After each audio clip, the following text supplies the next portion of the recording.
এসছে, তার জন্য একটা সুন্দর করে হাতের তালি হয়ে যাক। আর এরপরে আপনারা দেখবেন আকর্ষণীয় ফাইনাল খেলা।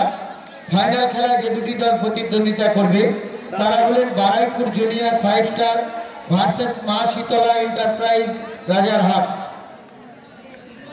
ডায়াসের সামনে বড় চিল্লামিল্লি হচ্ছে, কমিটির সদস্যরা তোমরা একটু ছড়িয়ে ছিটিয়ে যাও, বল গুড়িয়ে দাও।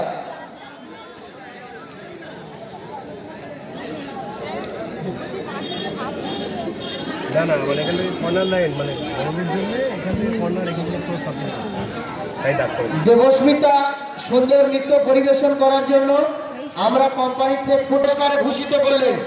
দেবস্মিতার জন্য একটা সুন্দর করে হাততালি হয়ে যায়। সকলে ধন্যবাদ। আমরা আবার যেন এমন মাঠে দেবস্মিতাকে পাই। আর আমাদের যে সকল সদস্যবৃন্দ রয়েছে, সদস্য রয়েছে, তাদেরকে আমরা প্রতি বছর এরকম একটি শুভ দিনে পেতে পারি এই আশা রেখে আমরা প্রতি ম্যাচ দেখতে চলেছি।